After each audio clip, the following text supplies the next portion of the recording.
El tema del coronavirus es un tema que hoy en día nos atañe a todos en el mundo entero. En el caso de Puerto Rico, con cierta particularidad. En MedCentro hemos tomado este tema con mucha responsabilidad desde sus inicios. Hemos estado siguiendo la trayectoria del desarrollo de la pandemia declarada en el mundo.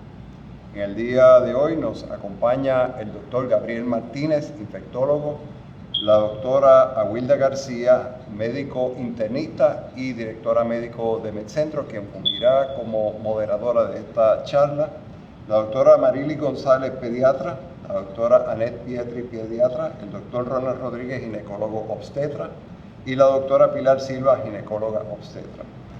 Hoy queremos traerle esta conferencia desde la particularidad de los pediatras y los ginecólogos, preocupación que todos también tienen. Sabemos de las embarazadas y los niños.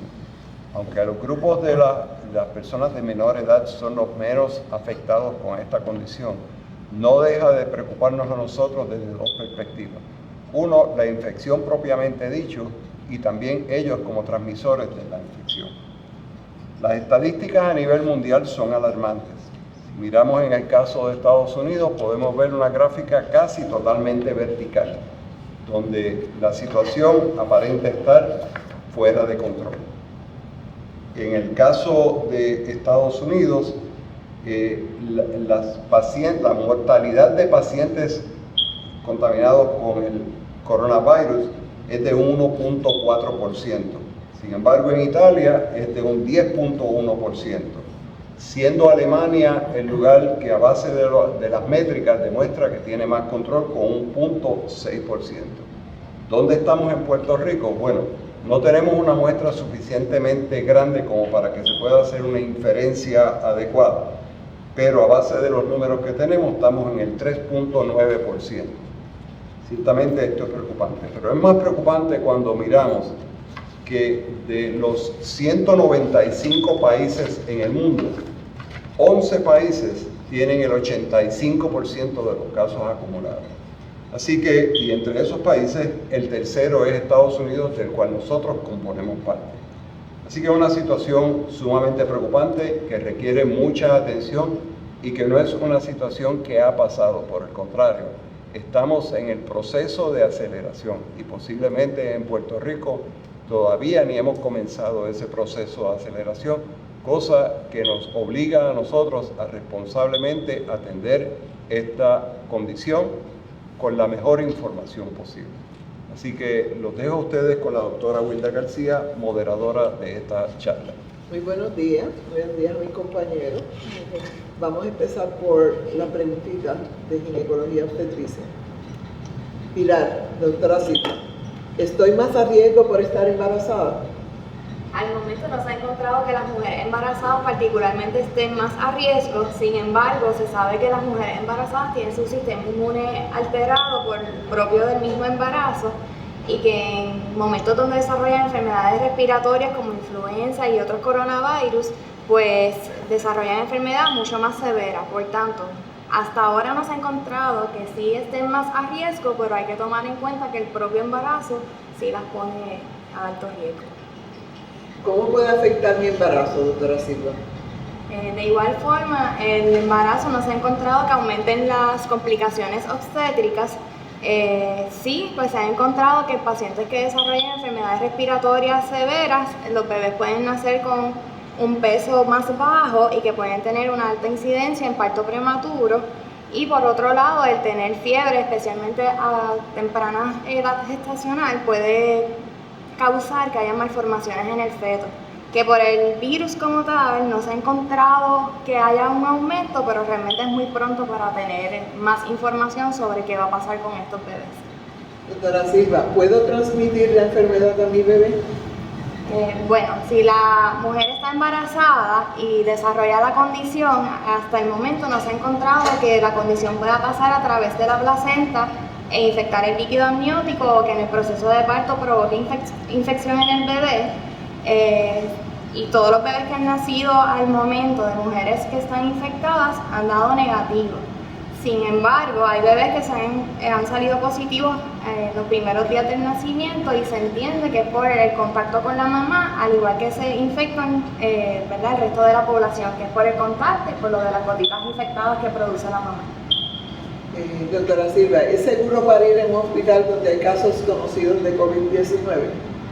Sí, es importante saber que los casos que están positivos, los hospitales han diseñado unas áreas predeterminadas para tener esos casos aislados, además de que los pacientes que están positivos para el COVID están en unas habitaciones que tienen presión negativa para tratar de mantener el virus fuera de esas habitaciones, y el personal de salud va a utilizar un equipo de protección que es más riguroso que en otras áreas.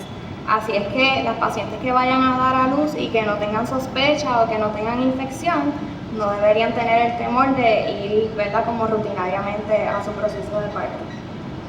Doctora Silva, sigo con usted. ¿Debo seguir trabajando? En términos de las labores, se recomienda que sí, que puede seguir trabajando. Si usted es un empleado relacionado a la salud, es importante que lo notifique a su supervisor y que traten de asignarlo a un área donde usted no vaya a estar en contacto con los pacientes que son de sospecha para el coronavirus o que ya están positivos para este virus.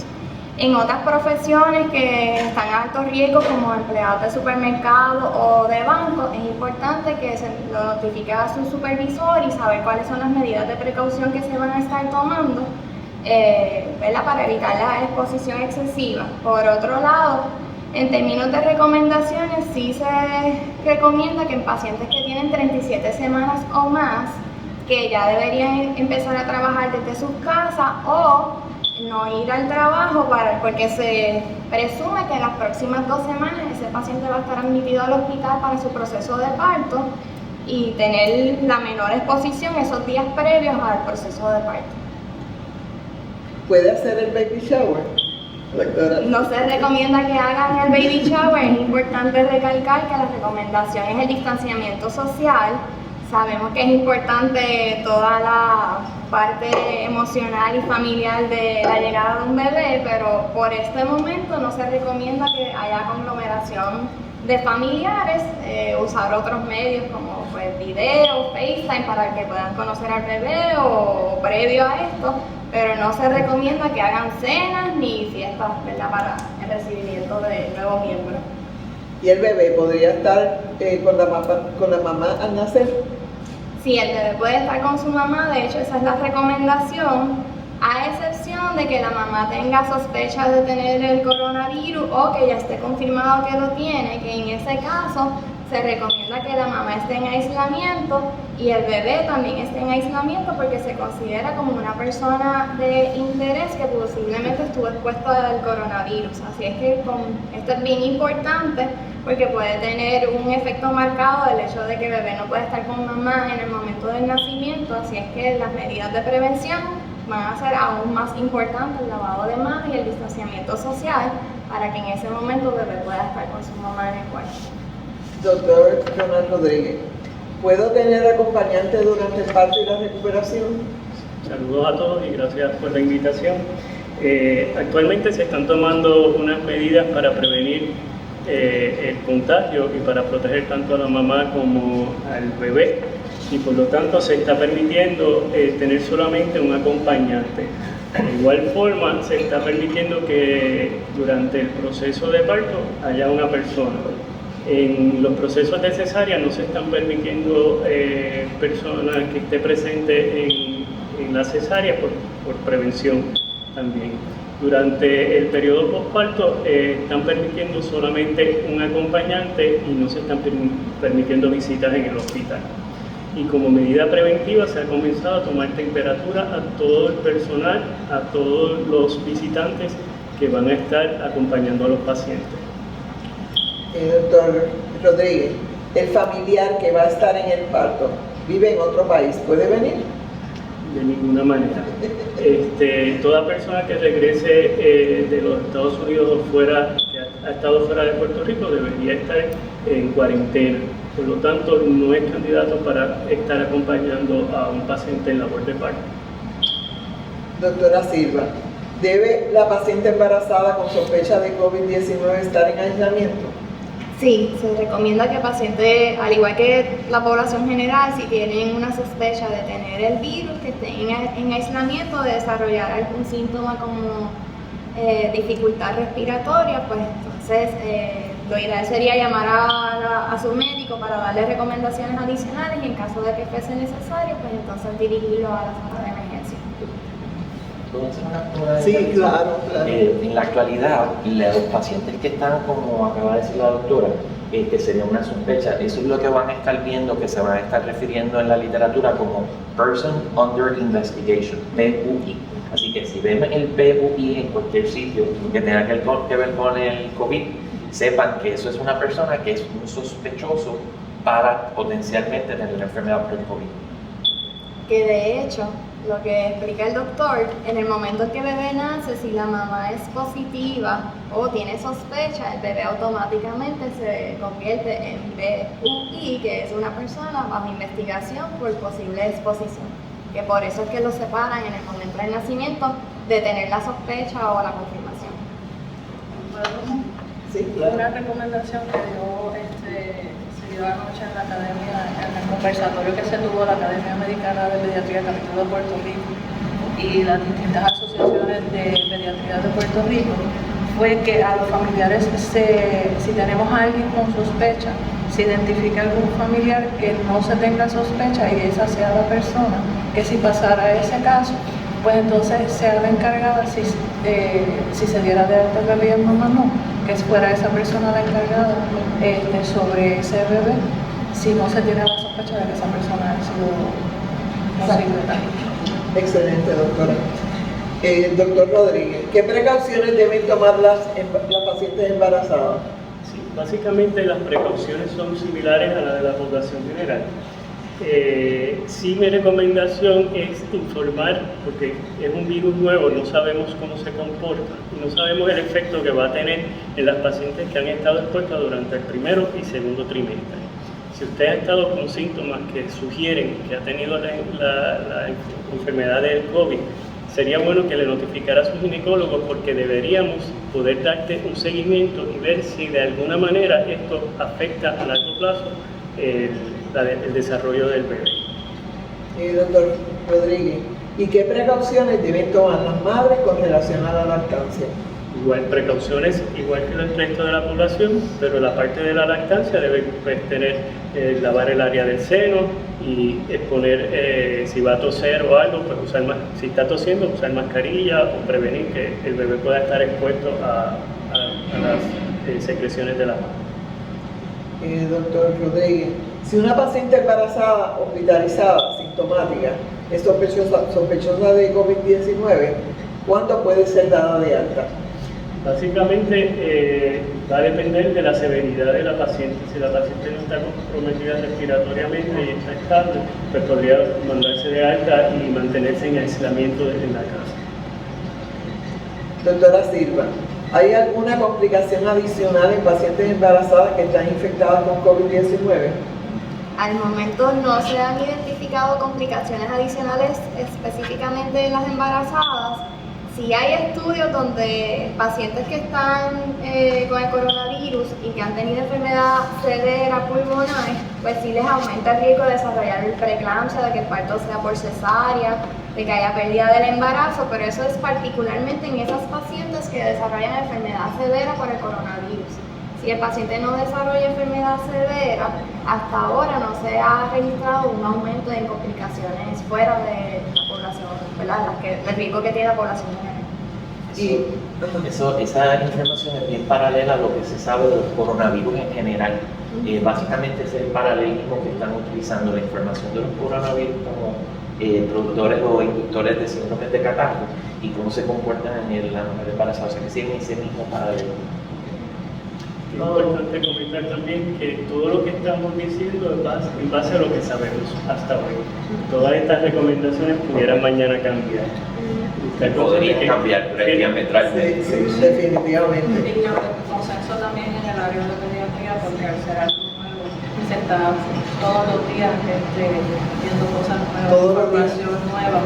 Las bases que tenemos, probablemente las que ustedes son también de China, que pues todavía nos falta los reportes llegan de Europa, que han tenido su mayor boom en las últimas semanas, y pues Estados Unidos su siguiente. Y de los países latinos, ¿verdad? Que también Correcto. estamos bien bajitos en incidencia por el mundo. Yo diría que todos aprendemos día a día. Eso es correcto. Y como nos informaron, esto todos los días va a ir evolucionando, porque un día puede ser una cosa y al otro día puede ser otras manifestaciones, y pues por eso es que nosotros los profesionales de la salud estamos todo el tiempo pendientes a esas cosas nuevas que están saliendo, para entonces mantener a nuestros pacientes lo más saludables posible.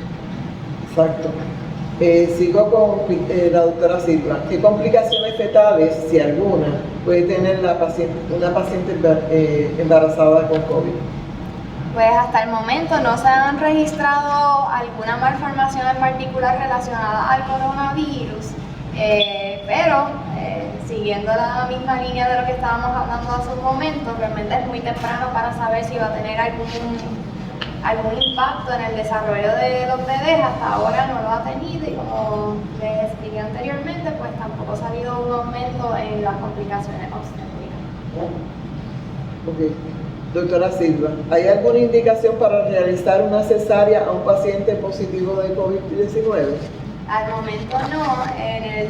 El proceso de parto va a ser al igual que un paciente que no haya sido expuesto, así es que la recomendación siempre va a ser un parto vaginal, teniendo en cuenta que un paciente que desarrolla enfermedad por el coronavirus y desarrolla enfermedad severa pulmonar, hay un riesgo aumentado de que el parto sea por cesárea, pero es más bien por el compromiso que tiene respiratorio la paciente, pero realmente no hay alguna recomendación que por tener exposición o estar positivo al coronavirus deba hacer un parto por cesárea, porque no se ha encontrado que haya transmisión ni por la placenta ni por el líquido amniótico. Doctor Rodríguez, ¿qué medidas debe tomar una mamá luego de haber sido de alta en su periodo postparto? Sí, bien importante, obviamente tenemos la llegada de un nuevo bebé, la familia todos están esperando la llegada del bebé y van a querer conocerlo y van a querer verlo. Bajo las circunstancias en que estamos, debemos utilizar tal vez medios como lo es el internet o el FaceTime para presentar al bebé y sí mantener el aislamiento social y disminuir la exposición al bebé. Tratar de disminuir el contacto con el bebé, no estar tocándolo porque es un bebé que está con el sistema inmune inmaduro, y la mamá también debe tratar de prevenir el contacto con otras personas para no estar ella expuesta a adquirir el virus. Pero básicamente las medidas de higiene, lavado de manos, lavado del área de la lactancia del seno para pues, evitar el contacto por superficie. Doctor Rodríguez, ¿qué recursos tiene la paciente embarazada si tiene dudas sobre su cuidado prenatal y no desea salir a la calle para evitar exposición? Eso es bien importante. Con esta situación van a haber muchas dudas y las pacientes pues quisieran tener contacto y tener a alguien a quien poder hacerle sus preguntas. Aquí en MedCentro vamos a continuar brindando los servicios. Las pacientes pueden llamarnos, va a haber ginecólogos que podemos atenderlas o personal del área de obstetricia que podrían brindar la información, y si entendemos que es necesario que la veamos, pues podemos verla en MedCentro, y si es algo más serio, pues podemos entonces sugerirle que vaya a una sala de emergencia. De esta manera evitamos las visitas innecesarias a sala de emergencia y evitamos que nuestras pacientes se puedan exponer al virus. Doctor Rodríguez, ¿qué medidas deben tomar los médicos y los pacientes para poder ofrecer el mejor servicio a una mujer embarazada que llega al hospital por una emergencia? Sí, en esta circunstancia todos estamos expuestos al virus, y puede darse la situación donde el médico, el ginecólogo que atiende el embarazo, lamentablemente se infecte con el virus y no esté disponible para brindar los servicios a su paciente. Es recomendable que toda paciente en su tercer trimestre cerca de dar a luz tenga copia de su récord prenatal, para que en la eventualidad de que su ginecólogo no pueda estar, el médico que vaya a asistirla pueda tener la información necesaria de cómo evolucionó su cuidado prenatal y qué complicaciones tuvo para poder brindarle el mejor servicio.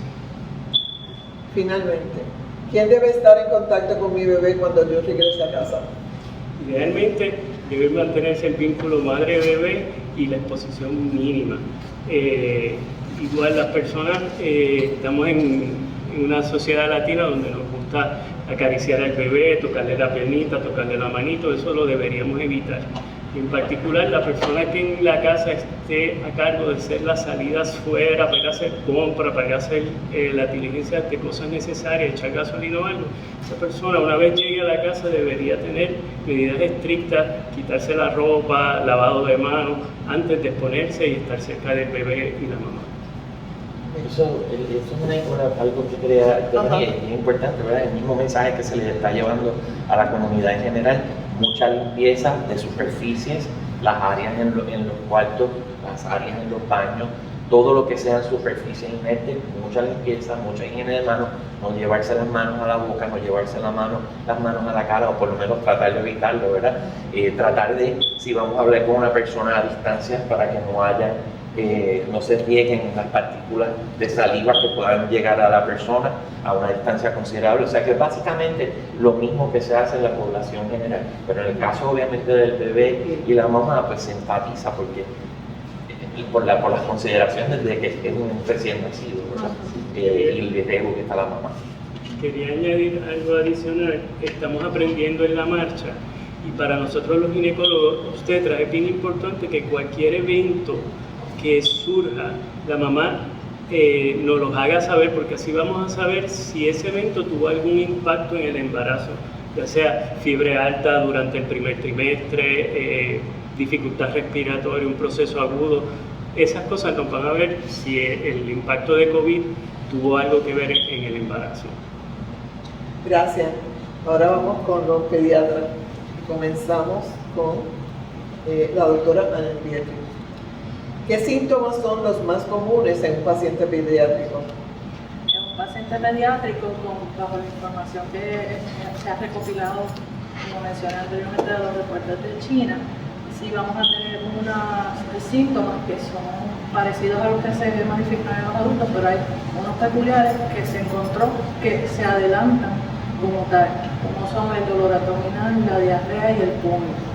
Particularmente en los niños, además de tener esos tres síntomas, vamos a tener también la fiebre siendo mayor de 39 grados centígrados, el dolor generalizado, y vamos a ver que se van a quejar mucho del dolor de garganta. Eso es un contraste con el adulto, ¿verdad? Que la temperatura que se está formando en el adulto es de 38 grados centígrados. Segunda pregunta, para Anet Beatriz también. ¿Cómo compara este virus con otras enfermedades comunes respiratorias como son el micoplasma, la influenza, el asma y las alergias nasales? Hay muchos síntomas parecidos entre uno y otro. Le voy a estar hablando específicamente de una tabla que recopiló un neumólogo pediátrico de Puerto Rico, conjunto con una infectóloga pediatra de Puerto Rico. Lo que es el COVID y la influenza, va a ver que va a haber una predominancia en términos de lo de la fiebre, la tos y el dolor de garganta. Esto también se puede ver tanto en micoplasma, más tos y el dolor de garganta. Lo que es el malestar general es más predominante en influenza que en el COVID, sí lo vamos a ver también en el micoplasma. Diarrea, pues como les mencioné, eso es una de las manifestaciones. En términos de asma y alergia no vamos a ver ni la fiebre, no vamos a ver ese malestar general, pero sí vamos a ver la tos y vamos a ver secreciones nasales o congestión. Eso es más para alergia, asmático es más la tos y la falta de aire como tal. O sea que se pueden diferenciar unos y Una otros. de otra. Y si no, llama a su pediatra. Correcto. Esas son las recomendaciones. Esas son las recomendaciones. ¿En qué consiste la prueba del COVID, Marilis? Sí, González. muchos padres están preocupados tanto de si van a necesitar realizarle la prueba a sus niños y cuál es el procedimiento, porque eso es una de las cosas que ellos usualmente preguntan, si hay que sacarle sangre, si hay que cogerle muestra, porque dependiendo de la edad, pues eso puede ser más fácil o más difícil. La prueba del virus se lleva a cabo con un palito con un algodón, ¿verdad? Lo que conocemos como un hisopo, el cual va a estar tomando secreciones nasales o de la faringe.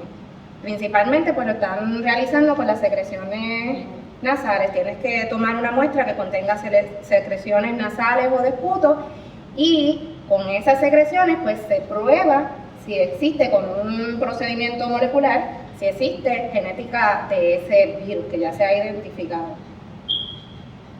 Ok, doctora Pietri, ¿cuándo debe esperar que se realice la prueba de COVID también? Bueno, hay ciertos pasos que hay que tomar. Primero pues tiene que haber la evaluación médica.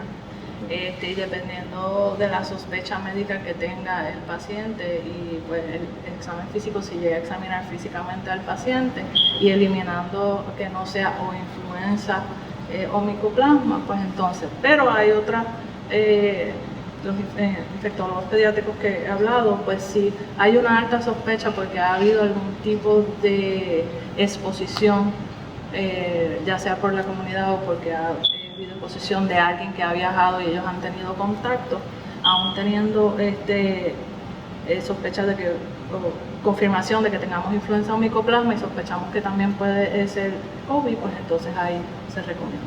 Tienen que saber, ¿verdad? Porque como la población pediátrica no necesariamente va a tener muchos síntomas, como quizás en el adulto, ni van a estar con unos síntomas más fuertes o más preocupantes.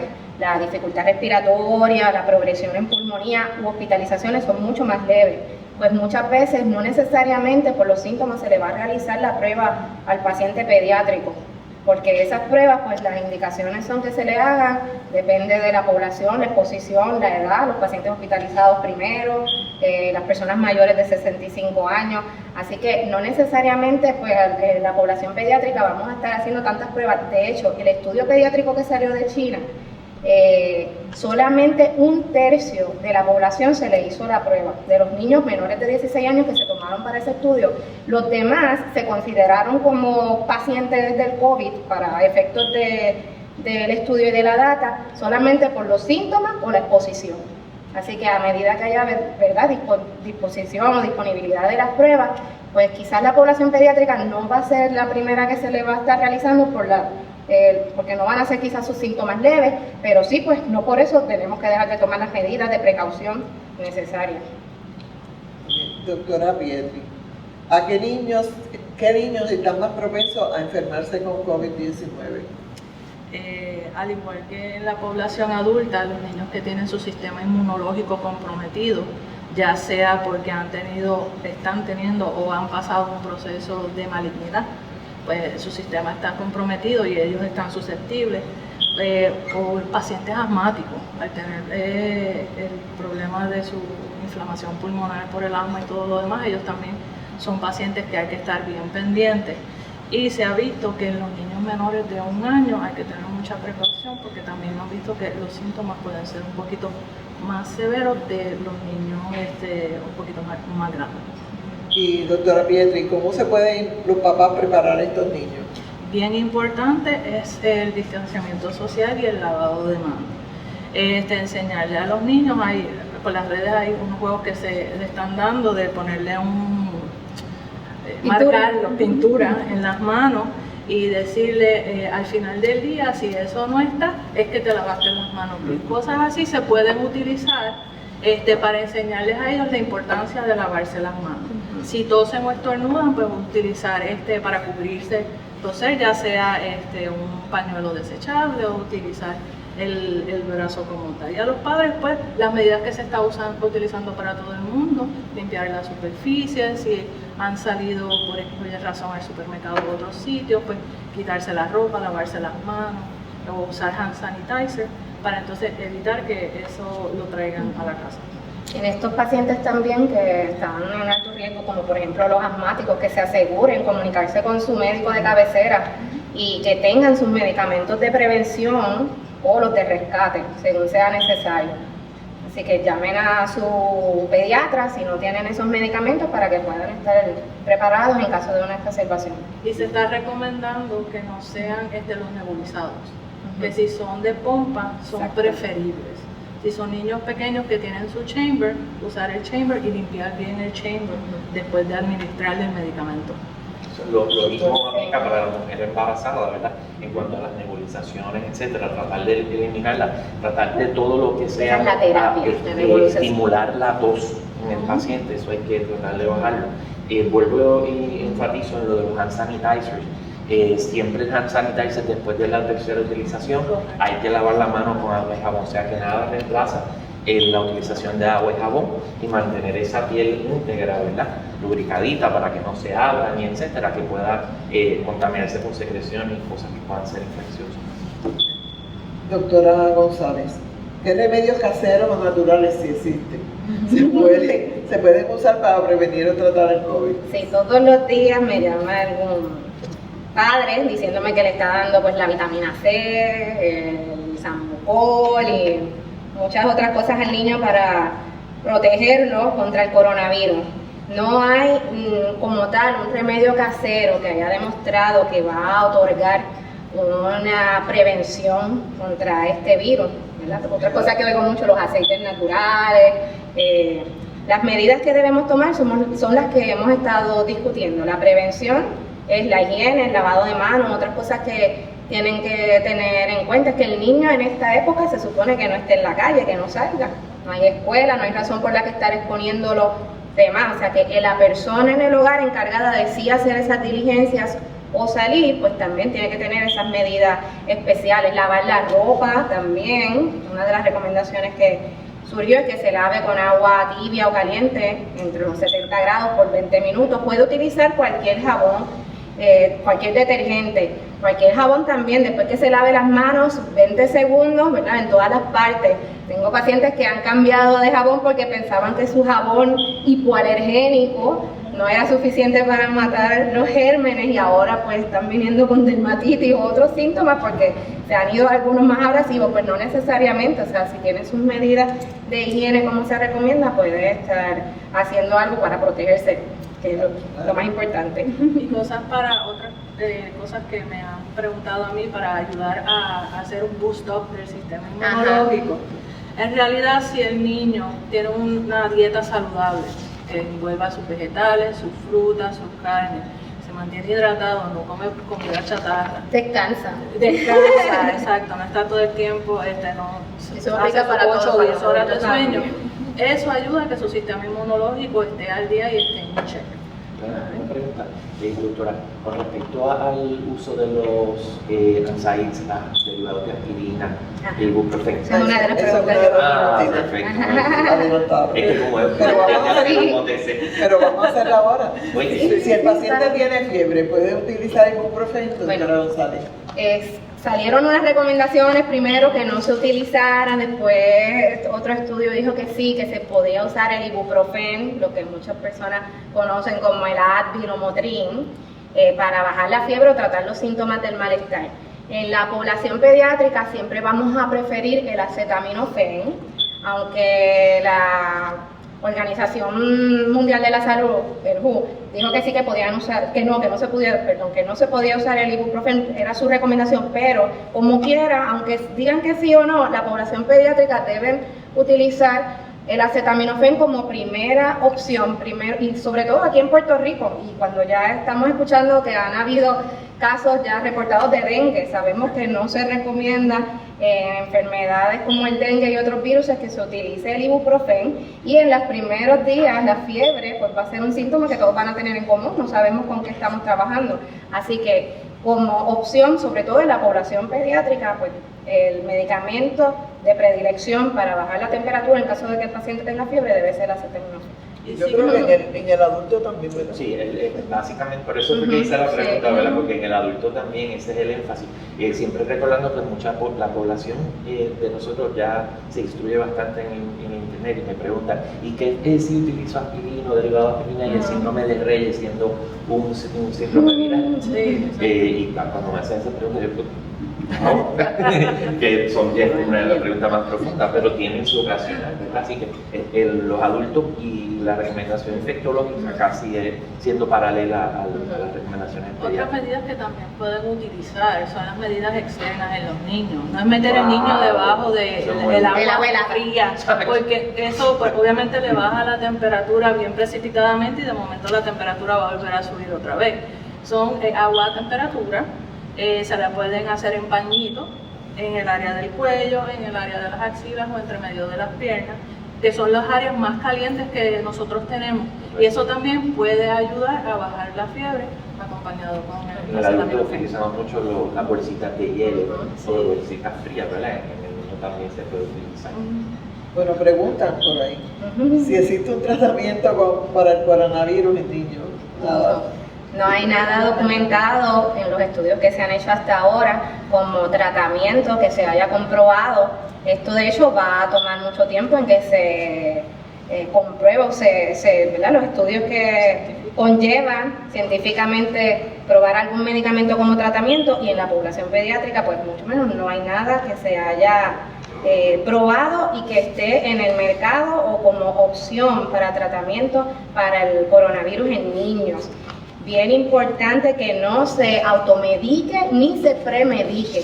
Eso es muy peligroso, sobre todo en la población pediátrica, no se recomienda. Si usted tiene alguna duda, llame a su médico, a su pediatra.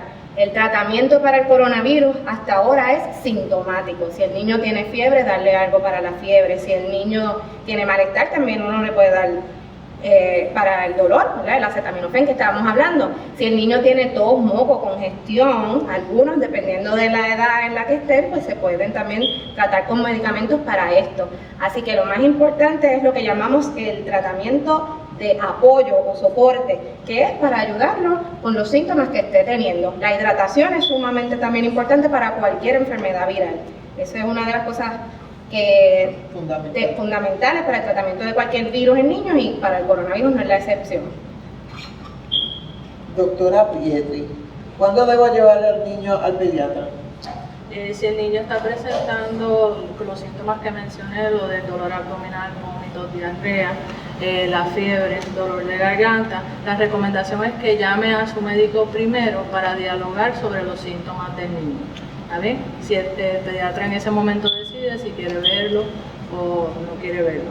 Si el paciente presenta síntomas más severos, ya siendo la dificultad respiratoria, deshidratación, o porque está deshidratado, está bien hipoactivo, no es usualmente el paciente el que no te responde, pues ya entonces ahí pasaríamos al área del hospital comunitario. Es bien importante esto de llamar primero. Sí. No es que no se quieran atender los pacientes o los niños, pero si usted va a requerir tratamiento médico en una oficina, usted llamando puede hacer que el personal médico se prepare para recibir ese paciente y tome las medidas adecuadas para protección tanto del personal como otros pacientes que pueden estar en sala de emergencia.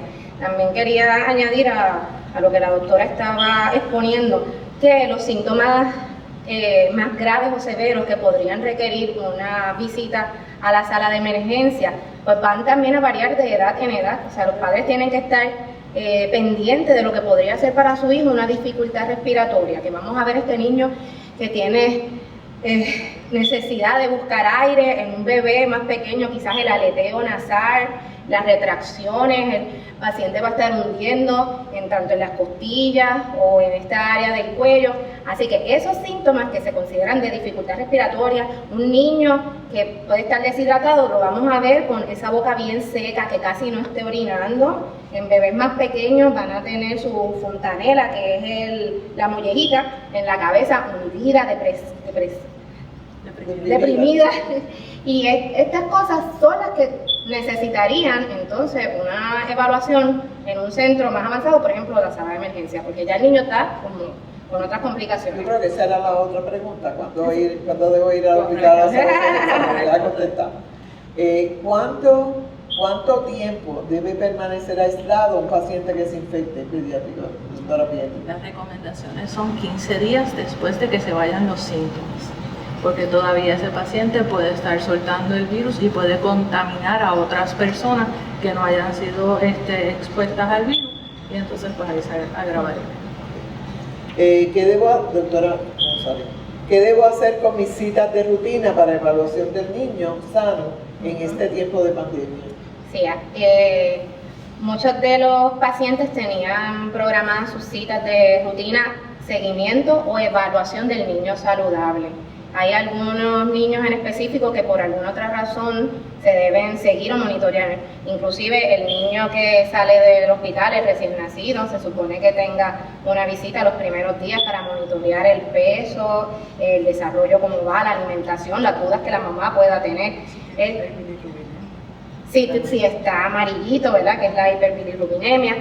Todas estas cosas son necesarias y se están evaluando. Ahora nos estamos moviendo mucho a lo que es la telemedicina y por eso quería recalcar, ¿verdad? En estos momentos que quizás pues las citas de rutina pues un poco se han postergado para darle paso a la emergencia, pero sí hay unos pacientes y población que deben mantenerse en comunicación y si es totalmente necesario o si amerita, pues deben venir tomando las medidas, ¿verdad? No deben haber pacientes enfermos en el mismo lugar donde hayan pacientes que vienen para sus citas saludables. Los bebés tienen que venir para sus citas de vacunación, esas visitas no se deben postergar ni perder. Y hay unas visitas que están programadas que sí se pueden llevar a cabo siempre y cuando pues haya esas medidas, ¿verdad? De que el niño saludable no esté en contacto, en exposición o en un lugar con los que están enfermos. Por eso es mejor llamar. Exactamente, por eso siempre llamar, mantenerse en comunicación con su médico. Finalmente, doctora González, ¿puede vacunar a sus pacientes en esta época de pandemia? Que ya casi la contestó. Sí, se deben vacunar, sobre todo los niños saludables que tienen en su programa de vacuna a los 2, los 4, los 6 meses, al año, a los 15 meses, a los 4 años. Son vacunas muy importantes que ayudan a prevenir otras enfermedades también que no podemos dejar de cubrir al paciente. Así que esas vacunas no deben dejarse de administrar durante este periodo de pandemia. Así que los niños que tienen sus vacunas programadas deben asistir, deben llamar para coordinar y tener esa administración. Y además, pues aprovecho para decir lo de la vacuna de la influenza también, que es una recomendación que se ha ido diciendo una y otra vez, que sobre todo por los síntomas similares en pediatría hay mucha coinfección. Por lo general vemos que hay mucha coinfección, o sea, niños que le dan varias cosas a la vez, viruses a la vez. O sea, imagínese usted que pueda coger la influenza a la vez que el coronavirus. Si la influenza la podemos prevenir y tratar, así que si tenemos esas herramientas hay que hacer el uso apropiado de ellas. Así que si puede, vaya y vacune a su niño si no está vacunado o si le toca su vacuna. Había otra cosita. Sí. ¿Y en la mujer embarazada también? Sí, la mujer embarazada debe vacunarse de la influenza. Sí sabemos que las embarazadas, la influenza puede ser más severa la paciente embarazada. Quería añadir también que el hecho de que haya que separar el bebé de la mamá porque la mamá esté con enfermedad no es razón para quitarle el beneficio de la lactancia. La mamá puede extraerse la leche y el bebé tener los beneficios de la leche materna sin tener que ser amamantado y impuesto a la mamá. Esa era la pregunta que se me había quedado, porque es importante que sepan que no ha habido ningún hallazgo en los estudios que se han hecho hasta ahora de que el virus se pase a través de la leche materna. Inclusive sabemos que en la leche materna se van a pasar muchos anticuerpos que van a ayudar al recién nacido también con la infección. Así que mientras la madre se encuentra en una condición adecuada de llevar a cabo ese proceso, la Academia Americana de Pediatría siempre recomienda que la mejor alimentación para su bebé es la lactancia, tomando las medidas de precaución de contagio, que ya sería por las secreciones, no necesariamente por la leche materna. Y una pregunta, el hecho de que el bebé no haya podido ser inscrito, ¿podría causar una problemática en el momento de tener que evaluar un bebé que está enfermo? En cuanto a la documentación, no habría problema. Sí. Porque con la situación muchos bebés no han sido inscritos. Sí, a veces tenemos el problema, inclusive fuera de esta época que estamos viviendo de pandemia, porque hay pues, si el nombre después cambia, todas estas cosas, pero no se le debe negar el tratamiento, el servicio puede venir aunque no tenga un certificado de inscripción. Sí. Doctor, ¿tiene algún comentario? Sí, una pregunta que yo creo que se hace meritoria, aunque ya la aclaramos, ¿verdad? La aclararon cuando hablaron de que no existe un tratamiento actual para el coronavirus, ¿verdad? Para el SARS coronavirus 2, que es como se llama el virus, que es el causante del COVID, el COVID-19, la enfermedad causada por el virus. Pero es importante que le haga la pregunta y es esencial porque sabemos que en los medios nuestro querido presidente hizo unos comentarios sobre la hidroxicloroquina, ¿verdad? Como una potencial medida terapéutica. ¿Cómo se considera la hidroxicloroquina? Que sabemos que al momento está en pañales, no tenemos ninguna indicación excepto para casos desesperados donde no haya más recursos y los beneficios y los riesgos se igualen más, los beneficios por el desespero puedan sobrepasar los riesgos. En el caso de la mujer embarazada, hidroxicloroquina. El plaquenil. El plaquenil. Sí, al momento, como usted mencionó, no es una recomendación de tratamiento para tratar el COVID-19, que como único sería, pues, y al igual que la población general, en casos ya donde casi desesperados, ¿verdad? Que no haya mejoría del paciente, pero realmente no hay ninguna guía que avale que se use como protocolo. Okay. El plaquenil en la mujer embarazada se puede utilizar bastante seguro, ¿verdad? Sí, de hecho se usa para otras La condiciones. cloroquina, que es la madre de donde sale la hidroxicloroquina, no, está contraindicada porque por la toxicidad en los niños. En los niños. No sé, por lo menos en el estudio que me estoy basando, que fue lo de Chinani, en lo que estuvimos ayer en un conversatorio que hubo del Colegio de Médicos, en donde estuvimos reunidos más de 190 pediatras o médicos o especialistas pediátricos. No se llevó a cabo ni hay ninguna información acerca de la utilización de ese medicamento. La realidad es que sabemos que los niños, como gracias a Dios no han sido... El porciento fue bien poco. Exactamente, no es una población que no está exenta ni tampoco las mujeres embarazadas, ¿verdad? Pero como ha sido tan poco los casos... Pero entonces hay menos información todavía. Los grupos y los estudios son bien limitados. Muy bien, ese es el mensaje, por eso fue que le hice la pregunta para el mensaje de la población. Todavía esto está en pañales, todavía no se conoce mucho. Estos medicamentos están en vías investigacionales. La data todavía no ha salido contundente. Así que la gente no se desespere y no corra a estar buscando medicamentos para abastecerse de ellos o ir donde los médicos para que los médicos les receten por si acaso, porque todos estos medicamentos tienen efectos adversos y tienen complicaciones que hay que medirlas muy bien antes de utilizarlos. Y no hay que ir tan lejos, nada más con la citromicina, por ejemplo. Quizás está más disponible y sí se puede utilizar en pediatría. Igual la mujer embarazada, que también es otros medicamentos que están saliendo en el internet. O sea que las personas no se desesperen porque todo esto estamos tocando de oído. Y principalmente cuando los pacientes, tanto pediátricos como adultos, llegan a un estado crítico en estas condiciones, usualmente hay que recurrir a intentos desesperados. Y eso es el momento entonces donde un especialista, un subespecialista del área, es el que pues, le hará el acercamiento a la familia de las posibilidades que tenemos dentro del escenario, que podrían ser una vía de salvar una vida en un caso desesperado, pero que las personas que se limiten en ese sentido. Importante, como que usted menciona, que esos medicamentos tienen otras indicaciones y que hay pacientes que realmente necesitan esos medicamentos, que comprar el medicamento solo para tenerlo por la posibilidad de que en algún momento se apruebe, pues tampoco está indicado y no está bien hecho porque estamos limitando recursos a pacientes que realmente lo necesitan y que potencialmente los podemos poner a riesgo de desarrollar otras condiciones solo por tener un medicamento allí que posiblemente no vayamos a necesitar. Va a pasar como el papel de inodoro. Que cuando lo necesiten de verdad no va a haber en ningún lado. Desgraciadamente vamos a ir aprendiendo por la marcha. Y eso se hace.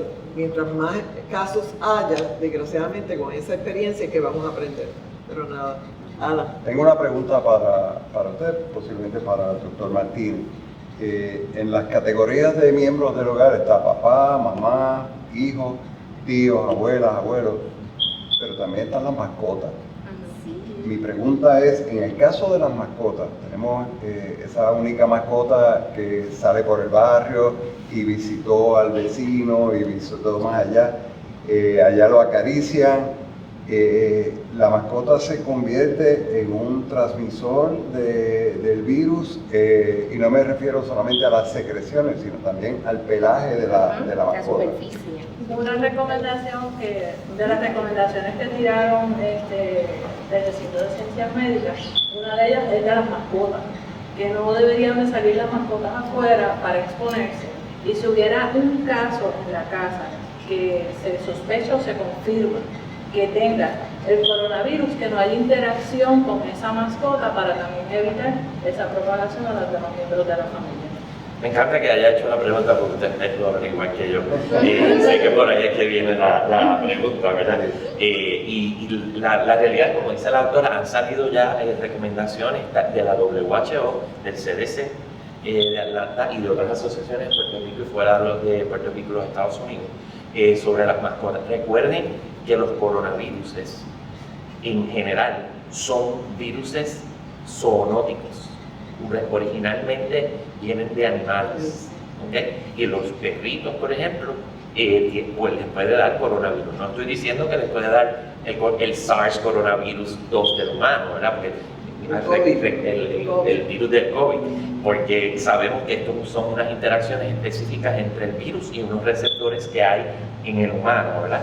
Pero sí puede haber lo que se llama una translocación del virus de un animal con el del humano. De hecho, así es que se piensa que surgió el SARS coronavirus.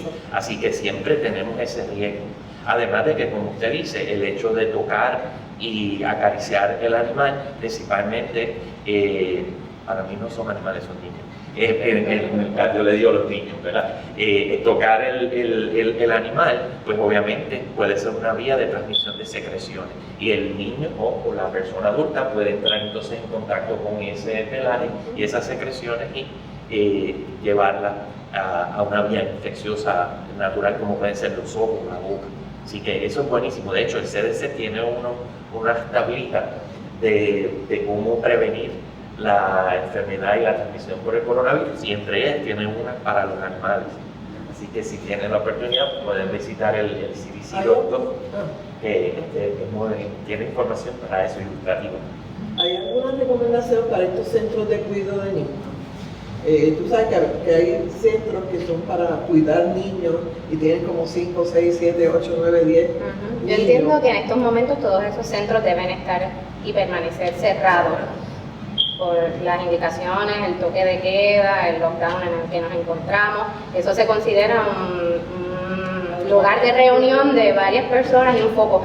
Recuerden que los niños, pues, por eso es bien importante la educación, pero son quizás la población más difícil de mantener estas medidas de higiene. Los niños se tocan inevitablemente, tocan aquí, tocan allá, comparten juguetes, y aunque no le fuese a dar tan grave o severo como quizás un adulto, son los que lo llevan entonces a los diferentes hogares. Así que por eso, como dije ahorita, los niños pues deben estar en sus hogares y sin contacto con personas mayores, si es que el niño se pudiese sospechar que ha estado expuesto y que esté padeciendo la enfermedad.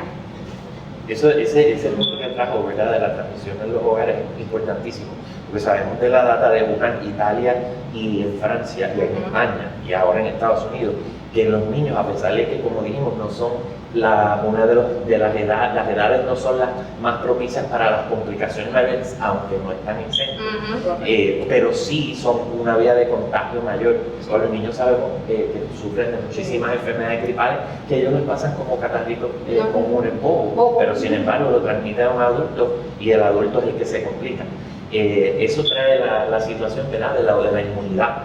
Por ejemplo, en el caso del coronavirus, como del coronavirus que produce el COVID, como de otros coronavirus y otras enfermedades, que siempre preguntan, ¿por qué a ti no le da tan levecito y al adulto no? Y vienen esas explicaciones.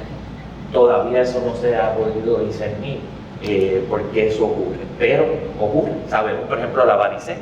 La varicela, entre otros virus, a los niños le da y muchos de ellos lo pasan a veces hasta subclínico, mientras que cuando cae el adulto usualmente terminamos Un cefalí. Sí, por lo menos. Y terminamos todos fastidiados y tienen que terminar hospitalizándose y con complicaciones mayores.